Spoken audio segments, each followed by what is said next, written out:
I am recording. We're going to do Module 5. Time, billing, bookkeeping. We're going to go over methods used. How do you apply that to the real world? What has to be done in the business office of a lawyer? Motto: ethical and accurate trust accounting. It helps to be able to go through spreadsheets, even if you end up using a very user-friendly, fancy program, because you can double-check the work using a simple spreadsheet. And you say, well, simple spreadsheets aren't that simple because you have to do it yourself. Correct. You'd end up doing a bunch of the stuff correct on your own that a more expensive program does for you, but you also develop more skills. If you use Excel, you have to develop these skills, and you can, like I say, you can double check things like an individual trust account. Let's say Mr. Jones's trust account. You just want to make sure that that one really did come out correctly, because the software program, the fancy one, apparently made an error, or somebody entered data incorrectly. So you want to check it with a Excel spreadsheet. You can just run through it, and it's either correct or incorrect, and you can then make the changes. So it's still a useful skill even in today's world where you can buy fancy programs. Key sources, those are the same as before. Blue Book sites.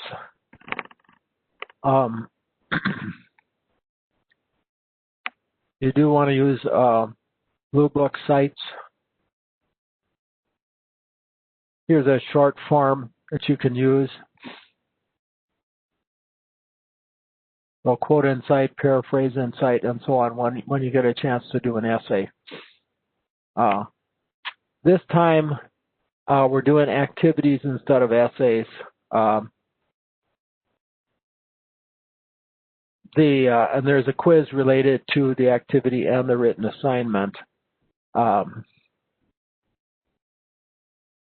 One of the problems with this one is that sometimes students don't do it completely, do all steps.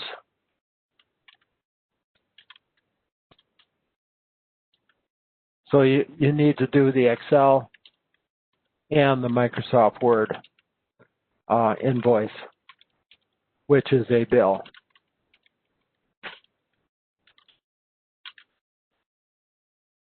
So you do both. You do both, you win.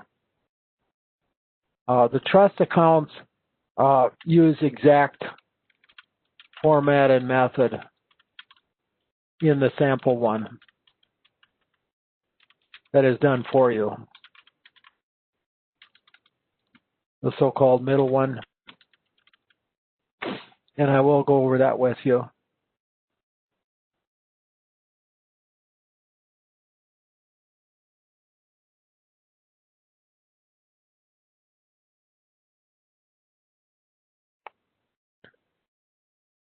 Remember, Johnson's account has been fully done for you. And you want to use the exact format and methods as used in Johnson's.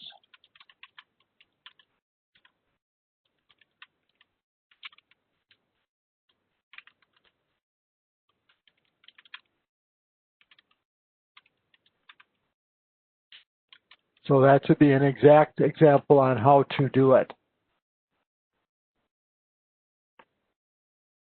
We want some background, because the background makes it much easier to understand why it's such a fuss. Why are we doing it so perfectly? Why do we want all of those subtotals and things like that? Why is it fussy? Why can't money just sort of come in and out of there depending on how the lawyer feels? Well, because there's rules. It's not really the lawyer's money at all. It is the client's money. It's only been paid into the lawyer's trust as used for the client's benefit, not for the lawyer's benefit until there's a legitimate bill that is authorized to be paid out of the trust account. Now, the fee agreement may say that when the bill is done, a legitimate bill, then it can be paid. But the lawyer has to make a decision that that amount paid to the lawyer has to be correct and has to already have been earned. If it hasn't been earned, the lawyer cannot be paid out of the trust account. It remains the client's money. If the client says, I want my money back, the client gets their money back. The money has technically not ever gone into the lawyer's account until a check is written out of trust. The deposit into trust from the client remains the client's money. What does cleared mean when a check is deposited into a lawyer's trust? It means it has to go all the way through the banking system. It cannot just be approved where the bank says, oh, well, it's okay. Well, no, it's not okay. If client in California writes a check to the trust and a lawyer in another state, let's say Michigan or Minnesota, puts it into trust, it's not good immediately. It has to go through the Federal Reserve Bank, then through the other Federal Reserve Bank, and then ultimately it has to be completely cleared into the trust account before it can be used. The law firm cannot pay money out for law firm expenses, only for Mr. A, the client's expenses. It cannot be paid out for another client's expenses, only for this client.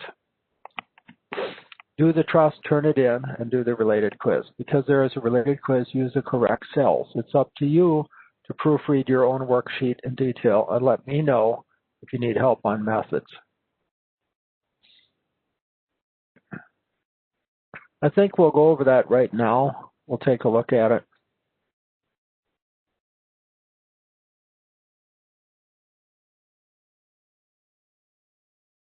So you go there, and then you download this template, and then we use it completely.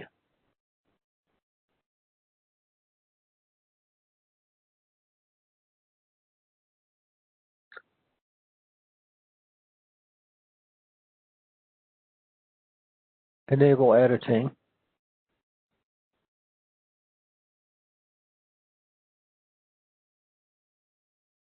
And we're going to go back and look just at the Excel. Okay. And you see, Harold's has not been done at all. This client list is just a full client list. We're not really using it, so I'm going to delete it. You don't line things up according to what's in A at all. You line things up exactly the way that they're lined up in the Johnson case. So each new item that goes into or out of the account gets its own, uses its own row. So row 2 has a trust deposit and a trust balance. So that has its own row. It doesn't share a row with the check. Okay. So you have a balance every single time something happens. The only time I would say not to do that would be if you had something where a number of checks are written all on the same day or within the same 2 hours or something like that, like a business closing of a sale of a business or a sale of a house or something like that, where there's lots of checks written all at one time and then signed and so on. Then maybe you wouldn't do a subtotal each time. But the normal situation where they deposit some money for fees and then later on a check is written and then so on. Then later on another check and later on the final check that puts it in zero. Do a subtotal each time. So anytime Mr. Johnson comes in, you or the lawyer can say exactly how much is left in trust. It's not, oh, let me calculate it. It's already done. It's sitting there in the books. If he wrote a check for $500, the balance would be $500. If nothing happens for 2 weeks, you'd say, well, it's still $500, Mr. Johnson. This was a mistake by the lawyer here, okay? And you'll see that in the directions, but the lawyer should not have written $550. This was actually an offense against the ethics. Even if it was an honest mistake, it's still actually a disciplinary rule violation because making a mistake is not allowed in the trust account. Making a mistake in the business account and fixing it later, that's not an ethical mistake. It may result in a tax penalty if you do something in the business account, but it's not an ethical mistake. This is an ethical mistake. Being bad at bookkeeping is not allowed. If the lawyer doesn't hire an employee or doesn't have the skills to do this, the lawyer is responsible to hire somebody capable of doing it. So this should never happen. One of the reasons to have a good employee is because the employee looks at this check is written, then the immediate subtotal is done. The employee should bring this to the lawyer's attention and say, hey, we can't do this. This check will have to be torn up because it would result in a negative balance, which is against the rules. Okay. In this case, though, the lawyer did it wrong. This check was negotiated and signed and turned over, cashed, more so to speak.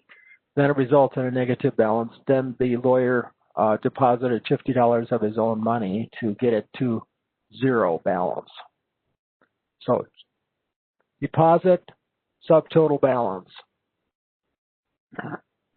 As soon as you have to do a calculation, you do a formula. See in the formula area, formula bar, equal sum. I can make it a little bit bigger. We'll zoom it up a little bit.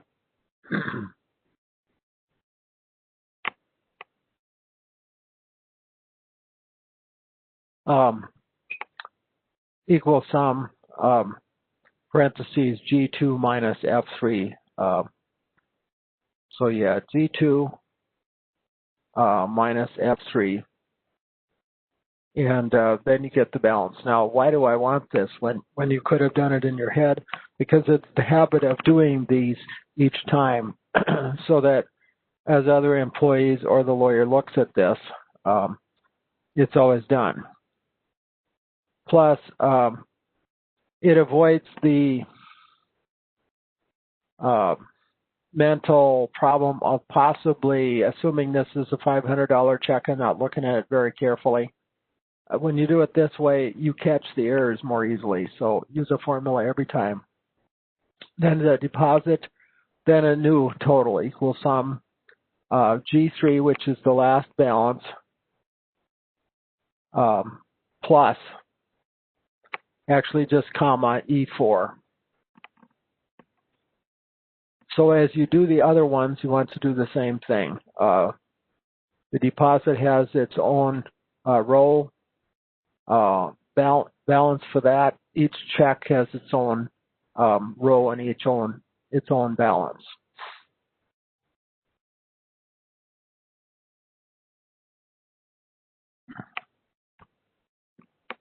And more work on this. Paul, a client from 600 miles away, deposits money for a prospective real estate deal. Paul calls from a camping trip. He authorizes the lawyer to pay $30,000 while he only paid $29,900. Says he will reimburse the final $100 when he pays the legal fees. How can this be done ethically? Take a guess. Write a check for the amount of $29,900 to the seller and ask him to forget the $100. Well, we didn't have authority to try to negotiate off the $100, so I would say this one's not really right. Theoretically, we could add to the facts and say, oh, we're authorized to negotiate, but deposit $100 in law firm money into the trust. It's not supposed to really be done since that's commingling. This one is actually authorized by law, although some lawyers would say they would not want to advance $100 on the seller's deal. But seems like this is probably, I don't think anybody would complain ethically for the law firm business account writing out $100 to stop the disaster of having a deal not go through. I would probably, since this is not to the benefit of the client, I would say D is wrong. And I believe this one is technically wrong in most states because this would be commingling of having law firm money into the trust, which is not supposed to be in there.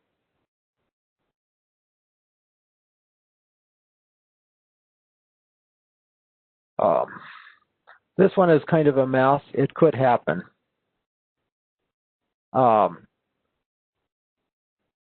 Don Y. Reynolds gets a trust reimbursement check from the firm. The check was made for Don H. Reynolds, Jr., who is actually his uncle, not his dad. Those two do not get along. Both are clients of the firm. Now, they're not against each other. It's not a terrible conflict, but we're not allowed to let one of the Reynolds know what the other Reynolds' business is and so on, or even that they both are clients. So it's not a conflict of interest, but we cannot reveal stuff. So this is kind of a problem. Don Y. Reynolds was not due any money. Don H. Reynolds Jr. does not want us to tell Don Y. anything about the case or even that he has a case. You're asked to handle this. What do you do? Under trust account rules and confidentiality rules, like I say, it is troublesome. We may not be able to get the money back from Don Y., although you can just simply, I suppose, send him a notice, a copy of his trust account and so on. But it's another matter where good bookkeeping would prevent that kind of a problem.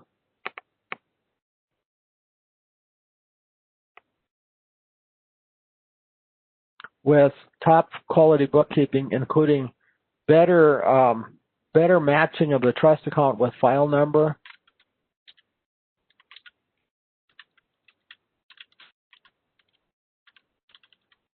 so if the system you're using doesn't have the file number on the trust account, it should.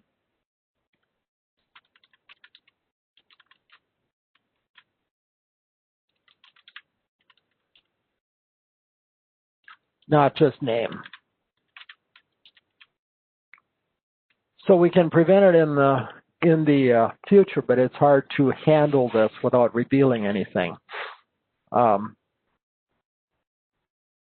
So I think Don Reynolds Jr. is going to have to get a reimbursement right from the business account.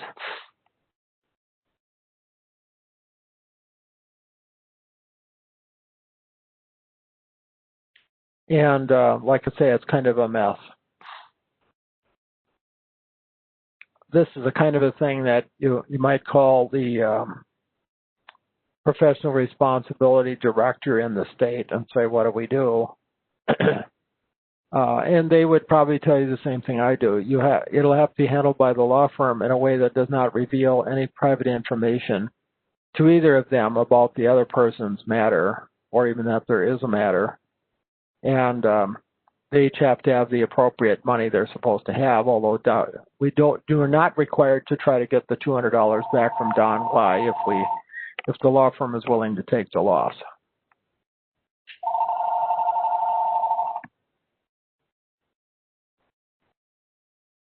Score on the trust account is completion of trust account and follow directions. And then take the related quiz after you complete and turn in the spreadsheet.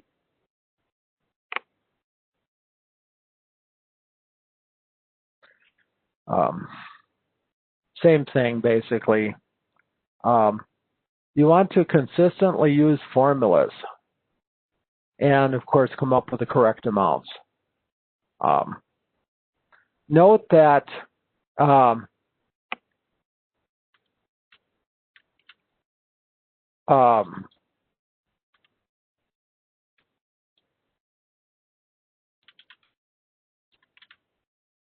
one of the trusts requires you to do a final check.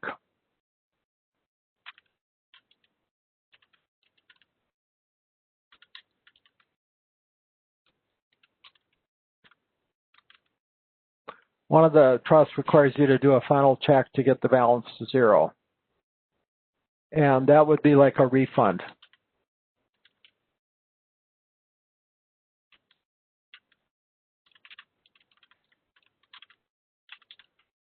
And that is a common thing. Oftentimes, the lawyer asks for a little bit more than what the expenses are, or the person puts down money on a deal that doesn't go through.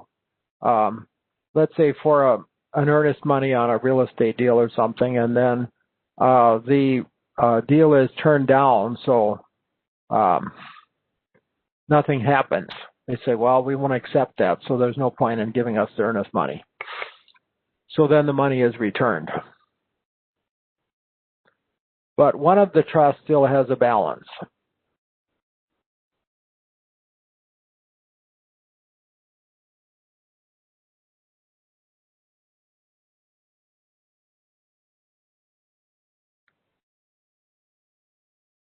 Mr. Harold still has a balance.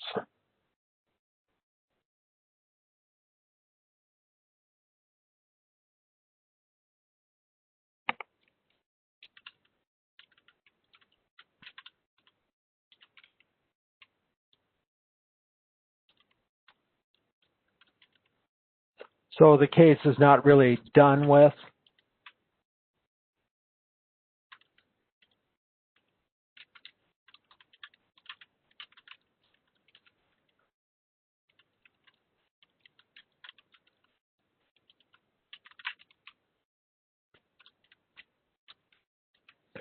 So Albertson gets his money back, so he's the one who gets a refund check. Harold will still have a balance, so the case must not be done. The written assignment. Okay, we're switching to the written assignment. Complete the spreadsheet according to directions. Turn it in. There is a related quiz to test you for accuracy, so you need to use the correct cells. It's up to you rather than the instructor to proofread your own worksheet in detail and let the instructor know if you need help on methods. Turn in an invoice. There are no special formatting requirements for the invoice. The invoice is in Microsoft Word.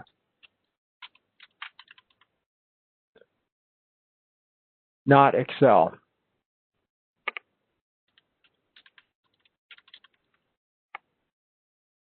The spreadsheet is in Excel.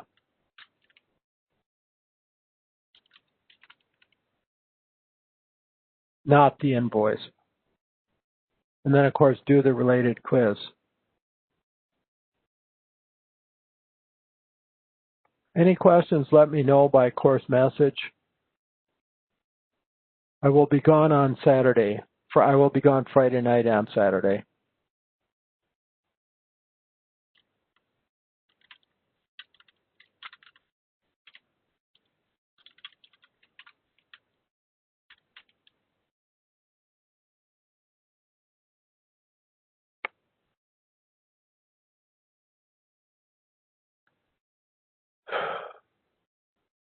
And there's the written assignment. You can get 5 points for completed billing timesheet and 3 for completed invoice. There's amounts owed by this one client, which is for two different cases.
Live lecture quiz phrases save a career.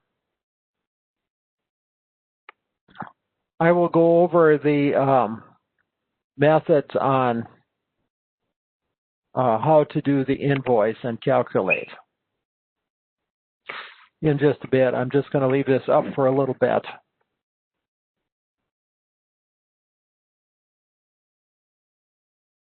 There's a couple of different problems that people have had with this one in the past, and I will go over those.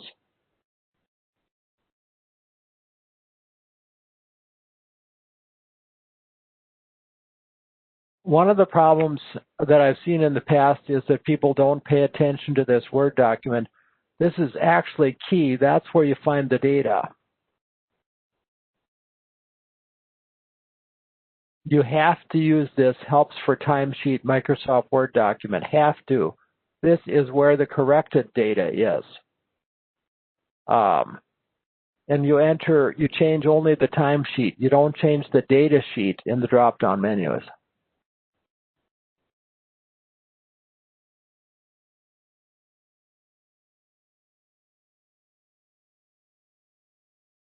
So you go to the Microsoft Word document and you find out that we have to use, you might say this is the correct information that's in red. So look at the helps for timesheet first. Use only the red data. What do I mean by the red data? This.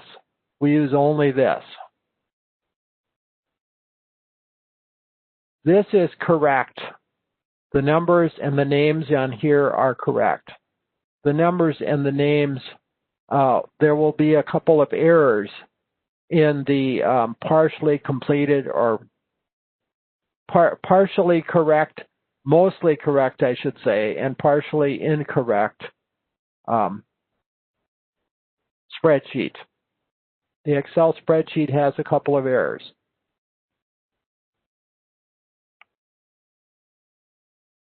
So we are going to go to the drop-down menu. And those drop-down menus are kind of fun to look at and work on. Now, to make sure that you can see what I'm doing, I'm going to stop sharing and start sharing again because I put some different stuff up. So look at the Microsoft Word first. You want to make sure, for instance, that Harold's is correct, the 175, the 1.1. Paul is correct from the attorney list, and Kennedy is correct from the paralegal list, okay? If any of these are mistaken, you'll have to fix them using the drop-down menu list. Now let's go to the drop-down menus. Excuse me.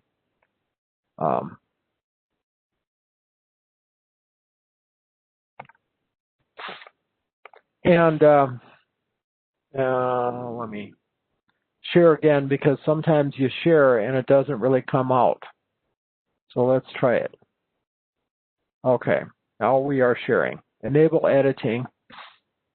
And how do you make a change if you find a mistake? And I'm going to give you ones that are probably correct that you shouldn't change because I'm not going to give away which things need to be changed. But let's say that this was wrong. We would select another name from the list, like Meadow. If it is correct, then we'd put it back, okay?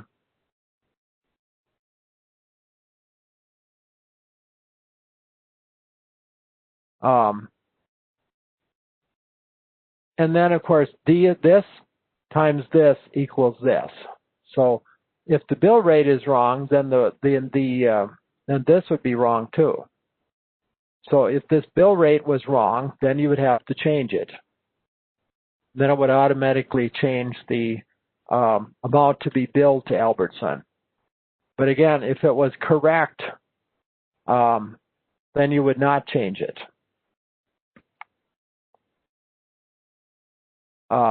This one I know is correct. It's supposed to be Kennedy. But if there was not supposed to be a name up there, it was supposed to be blank, then we would go down below the names. Click on that. This one happens to be Kennedy, so it's supposed to be there. But again, you would go to the drop-down, and you can create your own drop-down menus by using the help menu within Excel. They're fun to do, not really hard to do. It just takes a little time the first time you do it, and they are fun to use.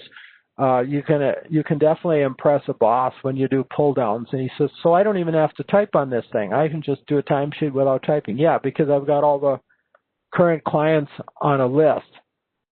If you do a data sheet for them, you don't allow them to change it. You would not allow a lawyer or other employee to change it, because then it would goof it all up. But then they would only work on, the other employee or the lawyer would only work on the timesheet, okay? So I don't want you to change the data sheet, only the timesheet. If you look on the lower, you can go data sheet, timesheet. We're just changing the timesheet, and what are we going to use to proofread it and make sure it's right? We're going to use the red data here. That's it.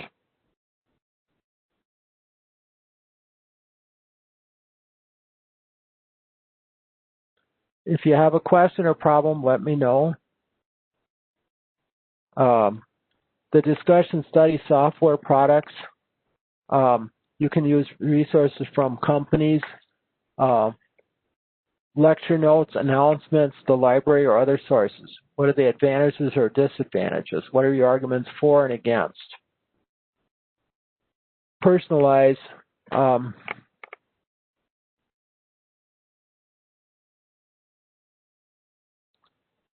Let's see.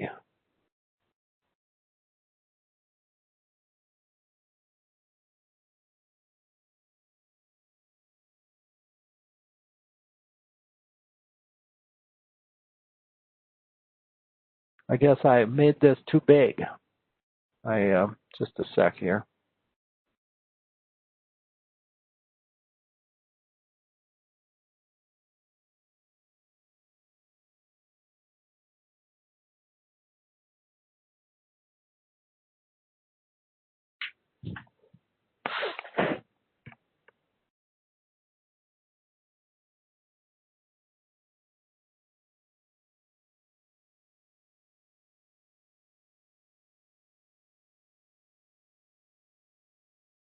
And that's all we really have to deal with today, but let me know questions.